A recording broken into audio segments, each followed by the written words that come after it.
Hello दोस्तों, स्वागत है आप सबका मेरे YouTube channel Sachin education hub पर। तो दोस्तों, आज हम बात करने जा रहे हैं अंडर कैपिटलाइजेशन के बारे में। अंडर कैपिटलाइजेशन का मतलब क्या होता है, ये सिचुएशन होती क्या है और क्यों होती है, यानी इसके रीजंस, और अगर है ये सिचुएशन आपके कंपनी के अंदर तो इसके क्या कॉन्सिक्वेंसेज आप देखोगे और रेमेडीज क्या होंगी इस चीज़ की, ये टॉपिक्स हम डिस्कस करने वाले हैं। कल हमने लास्ट वीडियो के अंदर ओवर कैपिटलाइजेशन के ये सारे टॉपिक्स डिस्कस किए थे। अब उससे ही रिलेटेड अंडर कैपिटलाइजेशन का टॉपिक इस वीडियो में डिस्कस किया जाएगा। तो चलिए सबसे पहले शुरू करके देखते हैं कि अंडर कैपिटलाइजेशन सिचुएशन है क्या।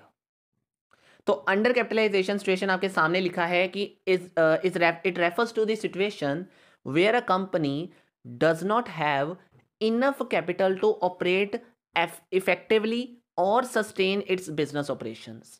मतलब जब एक कंपनी के पास डजंट हैव इनफ कैपिटल, इतनी कैपिटल नहीं है कि वो अपने काम जो ऑपरेशंस है उनको इफेक्टिवली कर सके, प्लस अपने जो बिजनेस ऑपरेशंस हैं उनके साथ वो चल सके, या जितनी ग्रोथ रिक्वायरमेंट के लिए पैसा चाहिए उतना उनके पास है नहीं। तो उस केस में दैट उस सिचुएशन को हमने नाम दिया हुआ है अंडर कैपिटलाइजेशन। क्योंकि हमने जब ओवर कैपिटलाइजेशन की बात करी थी तो उसका मतलब था कि मैंने जितने मुझे किसी प्रोजेक्ट के लिए इनफ मनी चाहिए थी, मेरी ग्रोथ रिक्वायरमेंट के लिए जितनी मुझे लग रही थी मुझे इनफ कैपिटल चाहिए, मैंने उतनी रेस कर ली, राइट। लेकिन ग्रोथ रिक्वायरमेंट के लिए एक्चुअली में पैसा जितना चाहिए था उससे कम लगा। यानी मैंने मंगवा लिया था 70 करोड़, लेकिन लगा सिर्फ 55 करोड़। तो 15 करोड़ मैंने मंगवाया है डेट और इक्विटी से, लेकिन उसका इस्तेमाल नहीं हुआ, वो आइडल पड़ा हुआ है। तो इसका मतलब वो अभी मेरे पास ओवर कैपिटलाइजेशन के रूप में पड़ा हुआ है। लेकिन अब अंडर कैपिटलाइजेशन का मतलब होता है कि सपोज मैंने 70 करोड़ मतलब मैंने 50 करोड़ चाहिए था मुझे, मैंने 50 करोड़ ही उस प्रोजेक्ट के लिए लगाना था, लेकिन मुझे मिला सिर्फ, जो मैंने रेस किया डेट और इक्विटी के जरिए, वो सिर्फ मुझे 30 करोड़ ही मिल पाया। तो जो लेसर अमाउंट रह गई कि मुझे चाहिए थे इतने, ग्रोथ रिक्वायरमेंट मेरी इतने की है पर मुझे मिले उससे कम, तो उस सिचुएशन को नाम दिया गया है अंडर कैपिटलाइजेशन। एग्जाम्पल के तौर पर आपके सामने नीचे लिखा ही हुआ है कि जैसे कंपनी को 10 लाख रुपीज़ की ज़रूरत है एज अ कैपिटल अपने बिजनेस और अपनी ऑपरेशंस को शुरू करने के लिए, पर एक्चुअली कंपनी सिर्फ 5 लाख रुपए ही क्या कर पाई है, as an initial investment manage कर पाई है। तो जो 5 लाख कंपनी नहीं अपना मैनेज कर पाई, तो वो जो काम करना है, जो ऑपरेशंस उनको शुरू करने हैं अपने बिजनेस के अंदर, वो नहीं कर पाएगी। तो ऑटोमेटिकली जो 5 लाख रुपीज से कंपनी लैक रह गई है, नहीं मैनेज कर पाई है, वो अंडर कैपिटलाइजेशन का कारण बन जाएगा। तो अंडर कैपिटलाइजेशन आपने एग्जांपल से भी क्या समझा कि when a company's capitalization is insufficient to support its growth, maintain its asset and cover it expenses. जितने खर्चे हैं कंपनी के, जितनी ग्रोथ रिक्वायरमेंट है, जितना कंपनी को अपनी कंपनी को रन करने के लिए एक खर्चा चाहिए, जो एक एक्सपेंसेस की ज़रूरत है, वो पूरे ना हो पाए, तो उस केस में उस सिचुएशन को हमने नाम दिया हुआ है अंडर कैपिटलाइजेशन। इनफ कैपिटल नहीं है कंपनी के पास अपने ऑपरेशंस को रन करने के लिए, राइट। तो ये होती है अंडर कैपिटलाइजेशन सिचुएशन। आगे लिखा भी हुआ है कि this can lead to various financial challenges and negatively impact the company performance. इससे क्या होगा, नेगेटिवली कंपनी इंपैक्ट हो सकती है, कंपनी की परफॉर्मेंस डाउन जा सकती है, और लॉन्ग टर्मली हम अगर कहें तो हमारे पास वायबिलिटी नहीं रहेगी, हमारे पास विजिबिलिटी नहीं रहेगी कि हम कितना आगे लॉन्ग टर्म तक सस्टेन कर पाएंगे भी या नहीं। ठीक है। तो this is the reason, this is the impact that जो अंडर कैपिटलाइजेशन के हमें अंदर देखने को मिल सकते हैं। तो अंडर कैपिटलाइजेशन सिचुएशन क्या होती है वो तो हमने डिस्कस कर लिया। अब ये क्यों होती है सिचुएशन, इसके बारे में समझते हैं। तो सबसे पहले आता है इनएक्यूरेट फाइनेंशियल प्लानिंग। जब हमारी फाइनेंशियल प्लानिंग ही सही नहीं है, हमें पता ही नहीं चल पाया कि भाई साहब हमें एक्चुअल रिक्वायरमेंट है ही कितनी चीज़ की, क्या हम उससे पैसा, मतलब क्या उतना पैसा हम रेस कर पाएंगे भी या नहीं। यानी एक प्लानिंग ज़रूरत होती है, प्लानिंग की ज़रूरत होती है जब आप किसी भी चीज़ के लिए पैसा रेस करने जा रहे हो ना, तो किस सोर्स से बेटरली आपको उतना ही एक पैसा मिल सकता है जितना आपको एक ग्रोथ रिक्वायरमेंट में चाहिए, जितना आपको एक्चुअली में चाहिए। अगर आप वही सोर्स ऑफ फाइनेंस अच्छा नहीं सिलेक्ट कर पाए और प्लानिंग अच्छी नहीं कर पाए, या रिटर्न जितना एक्सपेक्ट करा था उतना नहीं मिल पाया, तो this will be the situation of under capitalization. यानी understanding the initial capital need of the business, कि एक बिजनेस को शुरू करने के लिए, उसके स्टार्टअप के लिए उसकी इनिशियल इन्वेस्टमेंट कितनी चाहिए, हमें इनिशियल कैपिटल नीड कितनी है, उसको अंडरस्टैंड करना बहुत ज़रूरी होता है। तो अगर हमने फाइनेंशियल प्लानिंग में वही चीज़ अंडरस्टैंड नहीं करी, तो हो सकता है कि जितनी रिक्वायरमेंट हमें चाहिए थी, अगर उतना पैसा हमारे पास नहीं आ पाया तो हम वो काम भी नहीं कर पाएंगे, हम अपने बिजनेस को प्रॉपरली रन भी नहीं कर पाएंगे। तो it will be the reason for the under capitalization. Second आता है इनसफिशिएंट एक्सटर्नल फाइनेंसिंग। मतलब क्या है कि inability to secure the adequate funding from the investors, banks और अदर फाइनेंशियल इंस्टीट्यूशंस। जब आपके बिजनेस, आपके कंपनी की इतनी रेपो ही नहीं है, एक गुडविल भी अच्छी नहीं है, या फिर कह लो गुडविल अच्छी भी है लेकिन फिर भी इतनी कैपेसिटी आप नहीं दिखा पा रहे हो अपने बिजनेस के अंदर, इतनी सफिशेंटली आप ये बात नहीं कर पा रहे हो आगे कि हम आपके पैसे वापस कर पाएंगे, जिसकी वजह से बैंक आपको क्रेडिट नहीं दे पा रहा है, क्रेडिटर्स आपको लोन नहीं दे पा रहे हैं, एक जितनी मनी आपको चाहिए उतनी प्रोवाइड नहीं, आपको मिल नहीं पा रही है। इन शॉर्ट, जो इन्वेस्टर्स हैं वो इन्वेस्ट भी नहीं कर रहे हैं, बैंक्स हैं वो पैसा भी नहीं देने को राजी हैं, या फिर फाइनेंशियल इंस्टीट्यूशंस है वो भी पैसा देने को राजी नहीं है। तो इस वजह से क्या होगा सर? इस वजह से हमारी अंडर कैपिटलाइजेशन की सिचुएशन आ जाएगी, क्योंकि जब हमारे पास इनफ कैपिटल नहीं रहेगी तो वो एक सिचुएशन है कि हम अपने ग्रोथ ऑपरेशन हम अपने बिजनेस ऑपरेशंस और ग्रोथ रिक्वायरमेंट्स को फुलफिल नहीं कर पाएंगे, तो ऑटोमेटिकली अंडर कैपिटलाइजेशन की सिचुएशन में चले जाएंगे। थर्ड आता है रैपिड ग्रोथ। रैपिड ग्रोथ का मतलब होता है जब बहुत ज़्यादा हम क्विकली अपने आप को एक्सपेंड करने के बारे में सोचते हैं ना, तो it will be the reason for the under capitalization as well. क्यों? क्योंकि expanding the operations too quickly without sufficient capital to support increased demand. जब हम बहुत ज़्यादा ग्रो करने के बारे में सोचते हैं, क्विकली आगे जाने के बारे में, अपने बिजनेस को एक्सपेंड करने के बारे में सोचते हैं, हमारे पास उतनी कैपिटल होती नहीं, तो फिर भी हम ये सोचने की कोशिश करें कि हम इंक्रीज डिमांड्स को फुलफ़िल कर लेंगे, या फिर हम अपने काम को जल्दी से जल्दी बढ़ा लेंगे, या हम अपने काम को इस तरीके से बढ़ाने की कोशिश कर सकते हैं। हम सोच बहुत कुछ रहे हैं, पर अगर उतनी डिमांड ही पूरी नहीं कर पाएँगे उस समय, डिमांड पूरी करने के लिए क्या चाहिए? पैसा चाहिए। अगर पैसा ही अरेंज नहीं कर पाएँगे तो कैसे ये चीज़ें हो पाएँगी? तो एक रैपिड ग्रोथ की जो स्टेज, या जो कह लो एक आपकी सोच होती है ना, वो आपको इस वे में ले जाती है कि काम जल्दी-जल्दी करना सीख जाओ, सीख जाओ, सीख जाओ, पर पैसे भी तो आना ज़रूरी है ना उस केस के अंदर। आप बढ़ते जाने की कोशिश करने लगे हुए हो, पर एक्चुअली में जो रिटर्न आना चाहिए वो आपको सफिशिएंट मिल ही नहीं पा रहा। जो कैपिटल नीड्स आपको चाहिए वो फुलफिल ही नहीं हो पा रही, तो कैसे आगे बढ़ोगे फिर? तो ऑटोमैटिकली वो अंडर कैपिटलाइज़ेशन का कारण बन जाएगा। फोर्थ आता है poor management. Poor financial management एक रीज़न ओवर कैपिटलाइज़ेशन का भी है, और यही रीज़न आपका अंडर कैपिटलाइज़ेशन का भी माना जाएगा। क्यों? क्योंकि insufficient allocation of the resources और मिसमैनेजमेंट ऑफ द फंड्स। उसमें अगर हम बात करें तो उसमें हमें ये ध्यान ही नहीं देना था, मतलब उसमें भी हमने एलोकेशन ऑफ रिसोर्सेज की बात करी थी। तो एलोकेशन का मतलब एलोकेशन ऑफ रिसोर्सेज, अगर हम कैपिटल रिसोर्सेज अच्छे से नहीं करेंगे तो उसका रीज़न ये भी बन सकता है कि हम अपनी कैपिटल को आइडल रख दें, तो वो ओवर कैपिटलाइजेशन का कारण बन जाएगा।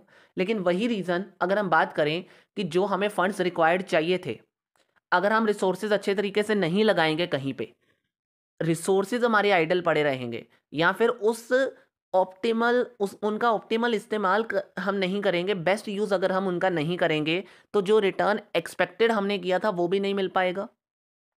तो ओवर कैपिटलाइजेशन तो सिचुएशन इससे आएगी ही आएगी, लेकिन अंडर कैपिटलाइजेशन का कारण भी ये बन सकता है, क्योंकि जितने जनरेट हमने करने थे फंड्स, अगर उतने ही नहीं हमारे फुलफिल हो पाए, जितनी कैपिटल नीड हमें ज़रूरत थी वही हमारी फुलफिल नहीं हो पाई, रिसोर्सेज हमें उतने ही बेस्ट यूज़ में नहीं कर उतना बेस्ट यूज़ हम उनका नहीं कर पाए जितने हम चाहते थे, एक्सपेक्टेड रिटर्न वो दे पाएँ, तो वो ना दे पाए, या मैनेजमेंट ऑफ फंड्स अच्छे से नहीं हो पाई, तो it will be the reason कि हम लैक रह जाएँगे उन ज़रूरतों से जो हम अपने पैसों से पूरी कर सकते थे।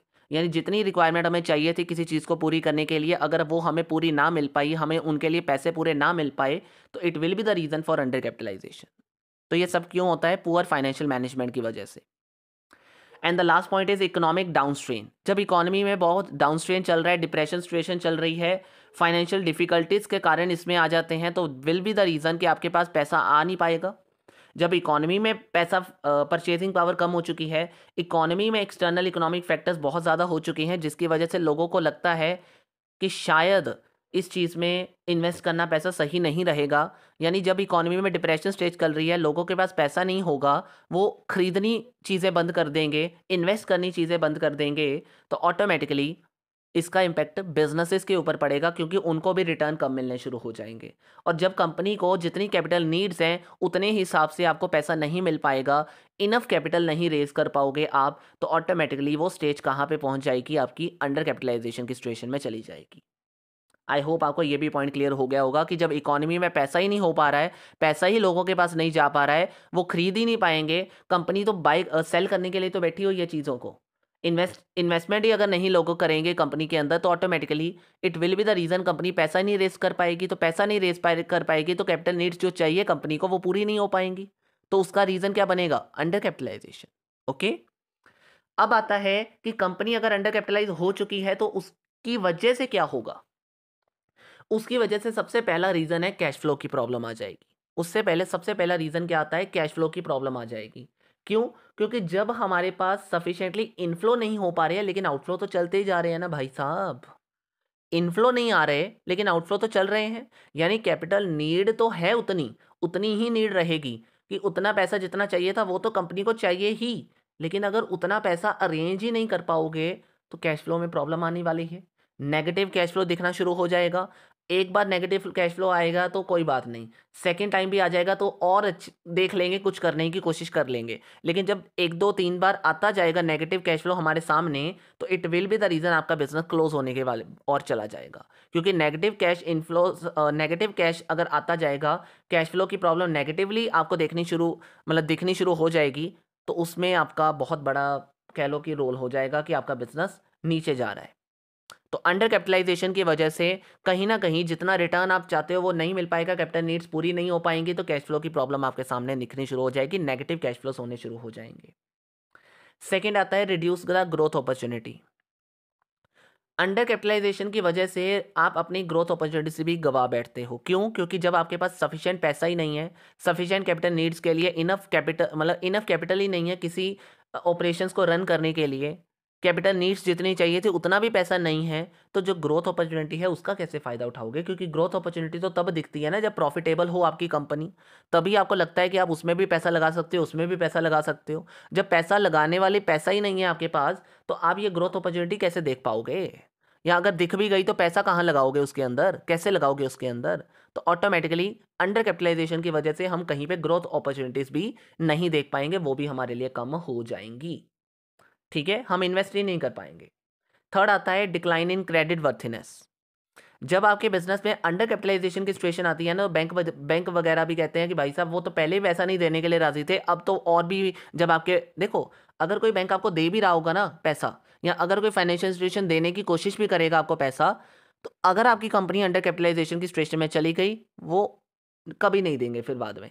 क्यों? क्योंकि आपकी क्रेडिट वर्थिनेस कम हो जाएगी, क्योंकि आप अगर अपने बिजनेस के ऑपरेशंस रन करने के लिए भी पैसा नहीं लेकर आ पा रहे हो अपने बिजनेस के लिए, तो आप दूसरों के पैसों को कैसा वापस करोगे, कैसे वापस करोगे? यानी अगर आपने किसी से उधार लिया है तो उसको इंटरेस्ट के हिसाब से वापस करना पड़ेगा ना, तो टाइम आता जाएगा रीपे करने का। लेकिन अगर आपके पास अपने ही बिजनेस को रन करने के लिए सफिशिएंट फाइनेंस नहीं है, तो कैसे ये कह सकते हो कि आप उनको पैसा टाइम पे वापस करोगे? तो क्रेडिट वर्थिनेस में डाउन आता जाएगा। लोगों को लगेगा कि इनके कंपनी में पैसा लगाने से हमारा पैसा डूब सकता है, तो क्रेडिट वर्थिनेस आपकी डिक्लाइन हो जाएगी। ठीक है, and the next point is operational challenges. Business को रन करने में प्रॉब्लम आ जाएगी जब अंडर कैपिटलाइजेशन की सिचुएशन आ गई है। अंडर कैपिटलाइजेशन मींस आपके पास capital need enough, capital needs जितनी है उतना इनफ पैसा नहीं है, उतना इनफ कैपिटल आपके पास अभी जनरेट नहीं हो पाई है, तो ऑटोमेटिकली आप अपने ऑपरेशंस को रन नहीं इफेक्टिवली कर पाओगे। आप इनएफिशिएंसीज के बेसिस पे काम करोगे, यानी आपके पास जो भी एफिशिएंट वेज होंगे वो इनएफिशिएंट बनते जाएंगे। प्रोडक्टिविटी प्रॉपर हो नहीं पाएगी, क्योंकि प्रोडक्टिविटी भी करने के लिए एक प्रॉफिटेबल होना बहुत ज़रूरी है। प्रॉफिटेबिलिटी आपकी डाउन होती नज़र आ जाएगी। प्रोडक्शन इंक्रीज आप करने के लिए पैसे की ज़रूरत होती है, तो पैसा अगर आपके पास है नहीं तो प्रोडक्शन भी नहीं हो पाएगी, तो there should be a lacking of productivity as well. तो ये रीजंस भी आपके सामने अंडर कैपिटलाइजेशन की वजह से आते नजर आएंगे। And the last point is risk of bankruptcy. तो जब इनफ पैसा नहीं है, बैंक से पैसा अगर ले लिया है, तो हो सकता है कि जब लाइबिलिटीज ज़्यादा हो जाती हैं तो एसेट्स कम हो जाएंगी, तो इंसॉल्वेंट तो होंगे ही भाई साहब। तो जब आपकी कंपनी इंसॉल्वेंसी में चली जाएगी तो it would be the reason वो बैंकरप्ट भी हो जाएगी। तो अंडर कैपिटलाइजेशन एक ऐसा रीज़न है कि जब इनफ कैपिटल नहीं होती ना, तो धीरे धीरे करके अगर आपकी वही सिचुएशन चलती जा रही है, चलती जा रही है, चलती जा रही है, तो एक दिन ऐसा आएगा कि जब लाइबिलिटी इतनी ज़्यादा हो जाएंगी कि एसेट्स उतनी है नहीं, तो इनसॉल्वेंट तो हो ही जाओगे। तो इनसॉल्वेंट होने की वजह से बैंकरप्टी का कारण भी आपके सामने आ सकता है। तो रिस्क रहता है बैंकरप्ट होने का कि भाई साहब, रीज़न है कि बिजनेस फेल हो जाएगा, बिजनेस में फाइनेंशियल स्टेबिलिटी है जो वो इनस्टेबिलिटी में बदल जाएगी। ठीक है जी, आई होप आपको ये भी क्लियर हो गया। अब लास्ट पॉइंट्स आपके पास है रेमेडीज के बारे में कि अगर आप इसका हल ढूंढना चाहते हो, इससे बचना चाहते हो, तो क्या हो सकता है। सबसे पहले आता है आप इक्विटी फाइनेंसिंग कर लो। इक्विटी फाइनेंसिंग का मतलब होता है आप जो भी पैसा रेज करना चाहते हो इक्विटी से कर लो। उससे क्या होगा, उससे नए शेयर्स जब आ जाते हैं, मतलब ऑब्वियस ही बात है, आप नए शेयर्स जब इशू करोगे, नए शेयर होल्डर्स आपकी कंपनी का पार्ट बनेंगे। मतलब ऑब्वियस ही बात है, अंडर कैपिटलाइजेशन सिचुएशन जब आती है ना, तो कोशिश करो कंपनी में जल्दी से जल्दी नए शेयर्स इशू कर दो, क्योंकि जो शेयर होल्डर्स को अभी पता नहीं है वो आपकी कंपनी में पैसा लगाएंगे। तो जब वो पैसा लगा देंगे ना, तो एक पल के लिए आपके पास बिजनेस को ऑपरेट करने के लिए कुछ सफिशिएंट फाइनेंस आ जाएगा। और जब वो फाइनेंस थोड़े समय के लिए चलो आ रहा है, वो आपको हेल्प करेगा कि आप जल्दी से जल्दी इस अंडर कैपिटलाइजेशन को पहले एक अच्छी सिचुएशन में लेकर जाएंगे, ताकि उससे आपको प्रॉफिटेबिलिटी जनरेट हो। और जब ऑटोमेटिकली प्रॉफिटेबिलिटी नज़र आएगी तो शेयर होल्डर्स सेटिस्फाई भी होते नज़र आ जाएंगे और आप उनको पैसा रिटर्न करने के लिए डिविडेंड भी टाइम से देते जाओगे। तो एक थोड़े समय के लिए जब आपको नज़र आता जाए ना कि अंडर कैपिटलाइजेशन सिचुएशन आने वाली है या आ रही है, उसी समय इक्विटी फाइनेंसिंग करके उनसे पैसा मंगवा लो, ताकि उस सिचुएशन को हल करने का एक सबसे बड़ा तरीका यही है कि थोड़े समय के लिए जो पैसा आपके पास आ रहा है जल्दी से जल्दी उसी से अपनी कंडीशंस को सही करने की कोशिश करो, ताकि आप बच सकते हो इस चीज़ से। सेकेंड आता है डेट फाइनेंसिंग। जैसे इक्विटी की बात करी वैसे डेट है।